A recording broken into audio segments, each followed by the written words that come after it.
सभी भक्तों को श्री शिवाय नमस्तुभ्यं हर हर महादेव ओम नमः शिवाय।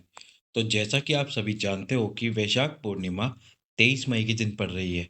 अब इस 23 मई के दिन पड़ने वाली वैशाख पूर्णिमा यह आखिरी दिन है जब आप ये उपाय कर सकते हो। साथ में हम आपको 3 उपायों का और वर्णन करेंगे जो कि पूर्णिमा के दिन किए जा सकते हैं आपकी मनोकामना की पूर्ति के लिए।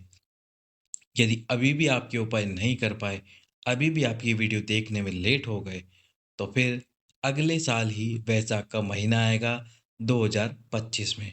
तो अभी भी आपके पास में मौका है, अभी भी समय है।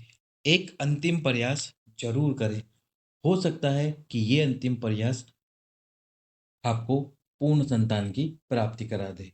अब पहले मैं कुछ प्रश्नों का जवाब दे दूं। इस वीडियो को देखने वाली जो भी माताएं बहनें, कुछ ऐसी होगी जिन्होंने ये एक बार उपाय कर लिया है और कुछ ऐसी है जिन्होंने एक बार भी उपाय नहीं किया होगा।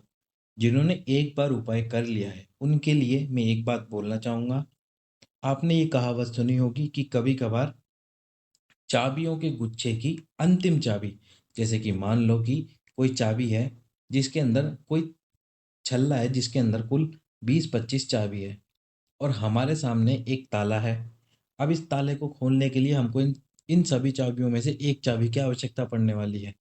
हमने हर एक चाबी से प्रयास करा, तो आपने ये कहावत सुनी होगी कि कभी कभार छल्ले की अंतिम चाबी भी ताला खोल देती है। हमने एक से प्रयास करा, दूसरे से प्रयास करा और हमें नहीं पता इसमें से कौन सी चाबी है जिससे ताला खुल सकता है। तो हम लगातार प्रयास करते रहते हैं और लगता कभी कभार ऐसा होता है कि जो 20वें नंबर की चाबी है, जिसको हमने 20वें नंबर पर निकाला, वही चाबी ये ताला खोलती है। इसी प्रकार ये अंतिम दिन है, अंतिम समय है और अंतिम मौका है। यदि आपने एक बार उपाय कर लिया, 2 बार उपाय कर लिया, तो फिर एक बार और इस उपाय को ज़रूर करें और इस उपाय को करें।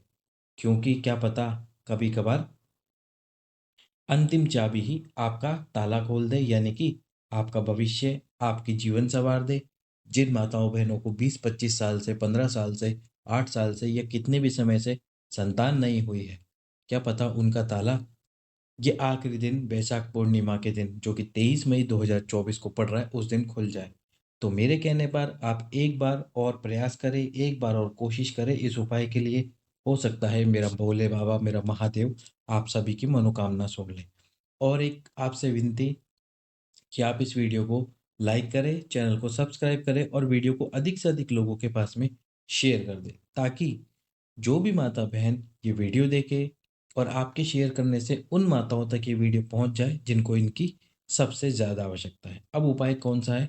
उपाय का वर्णन हमने आपको पहले भी करा है और एक बार फिर से कर रहे हैं। सबसे पहले तो आपको 3 नाम बताते हैं: प्रजापति, दक्ष, माता प्रसूति और माता वीरणी।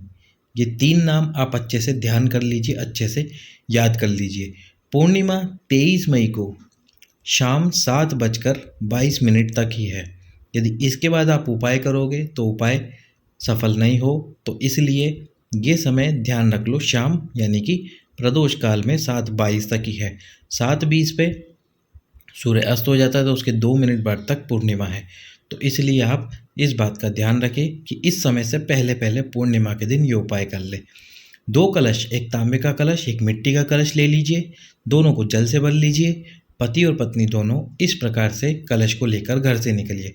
पति अपने हाथ में इस प्रकार से कलश पकड़े, मिट्टी के कलश के ऊपर तांबे का कलश। आसपास कोई भी वट वृक्ष देख लीजिए, वट वृक्ष कितना भी दूर हो उसके पास आपको जाना है। अब उस वट वृक्ष के नीचे आपको शिवलिंग देखना है। यदि कोई शिवलिंग विराजमान है तो अच्छी बात है, नहीं है तो शिवलिंग के नीचे जो भी पत्थर हो, जो भी छोटा सा पत्थर का टुकड़ा हो, उसको कंकर, हम कंकर कहते हैं उसको, उस कंकर को शंकर मान लीजिए। उसके ऊपर थोड़ा सा जल डाल दीजिए। पहले इसमें से मत डालना जल, आप अलग से जल लेके जाना। यदि आपको ऐसा लगता है कि वहाँ पर शिवलिंग नहीं मिलेगा या वहाँ पर आपको शिवलिंग ना मिले, तो इसलिए अलग से थोड़ा सा जल लेके जाना।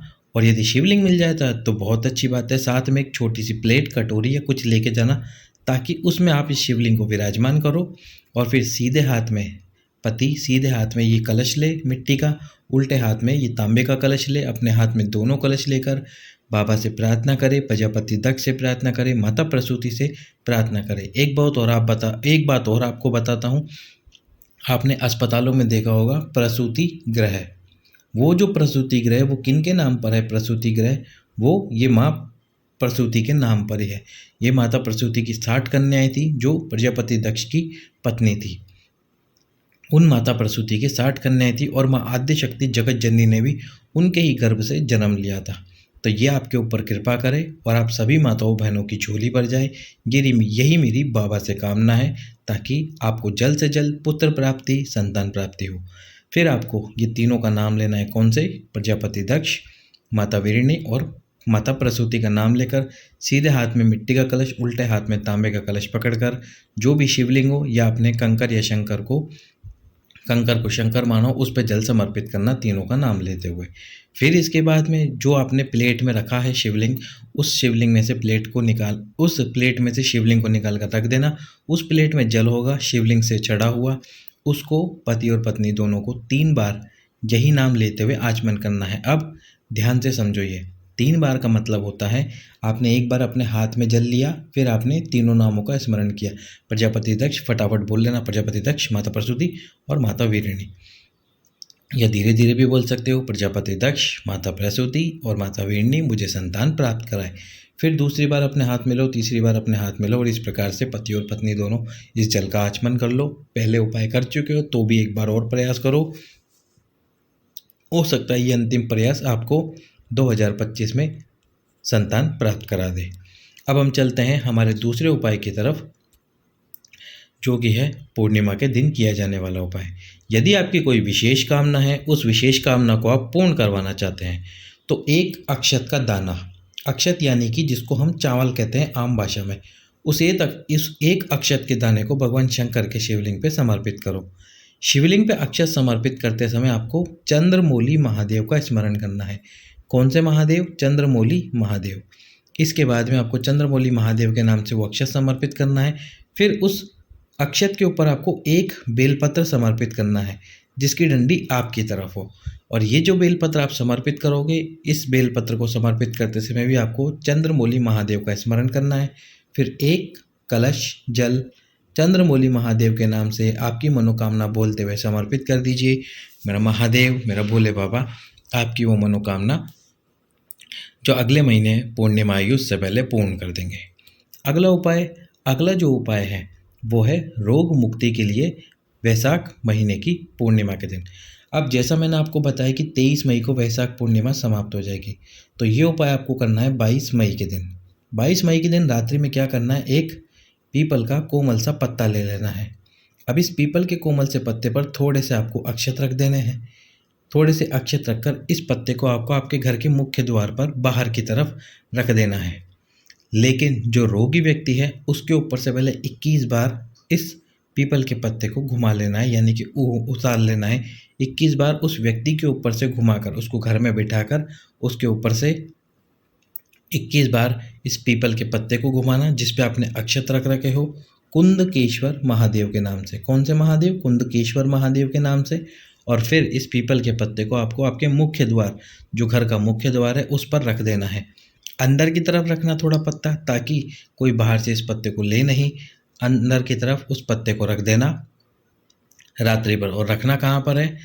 आपके घर के, जब आप घर में प्रवेश करते हो तो घर में प्रवेश करते समय जो उल्टा हाथ पड़ता है आपका, उस स्थान पर, वहाँ पर इस पत्ते को रख देना। और रखने के बाद में जब सुबह हो तो जिस व्यक्ति के ऊपर से 21 बार आपने घुमाया था, उसी व्यक्ति को इस पीपल के पत्ते को उठाना है, चावलों को सूंघना है। सूंघना मतलब स्मेल करना है।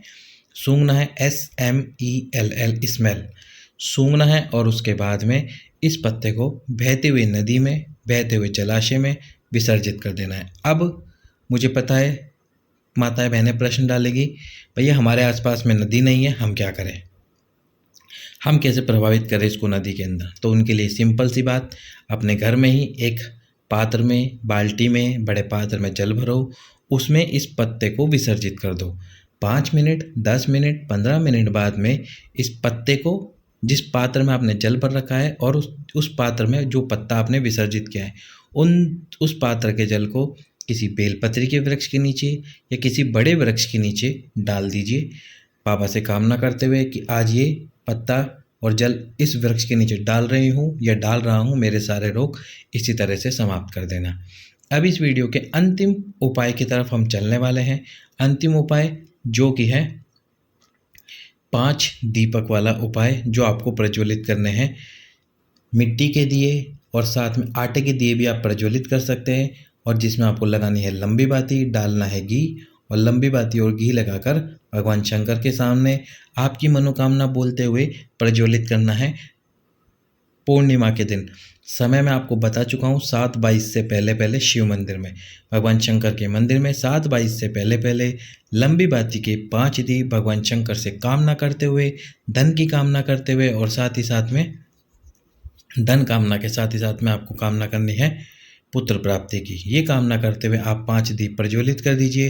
मेरा बाबा आपकी सारी मनोकामना को पूर्ण करेगा। सभी भक्तों को श्री शिवाय नमस्तुभ्यम। हर हर महादेव।